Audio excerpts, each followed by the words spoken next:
कमीत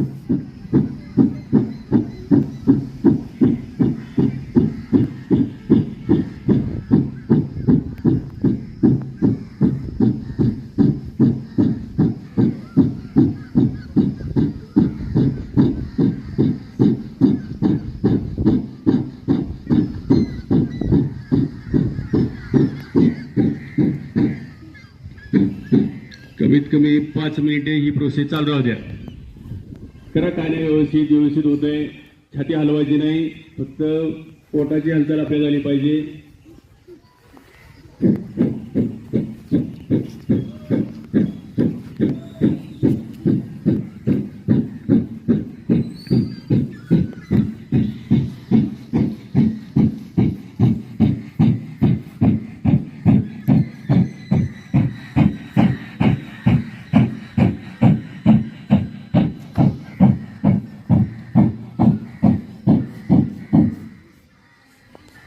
पाच आले का?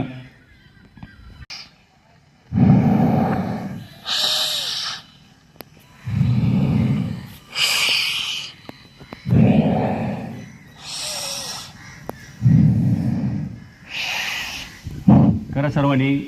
याला अनुलोम विलोम असं म्हणतात. असं केल्यानं आपलं रक्ताभिसरण चांगलं होतं, आपल्याला सर्दी कधी होत नाही. त्यामुळं सर्व ऋतूत हा व्यायाम सर्वांनी करायचा. कपालभाती आणि अनुलोम विलोम सर्वांनी करा. डाव्या नाकपुडीतून श्वास घ्यायचा, उजव्या नाकपुडीतून हलकं सोडायचं. सांस को अंदर लो, सांस को बाहर छोड़ दो.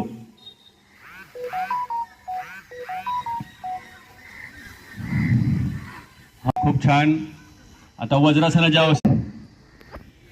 सर्वांनी आज योगा दिवसासाठी वेळ द्या. मोरे मॅडम, बालकी मॅडम अतिशय सक्रिय झालेले आहेत. आनंद वाटतोय. शिंदे मॅडम आहेत सोबत. सर्वांनी योगा करा. सर्वांनी व्यवस्थित बसायला शिका. हा, बिडकर मॅडम विद्यार्थी बसवून घ्या ना.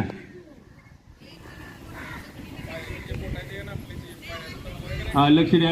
आता या वज्रासनाच्या अवस्थेत सर्वांनी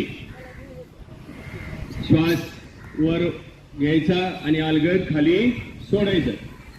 सर्वांनी व्यवस्थित करायचं. वज्रासनाची अवस्था जेवण केल्यानंतर अन्न पचन होण्यासाठी, पचनशक्ती वाढण्यासाठी, शरीराचा ताण कमी होण्यासाठी, मन शांत राहण्यासाठी आणि पूर्ण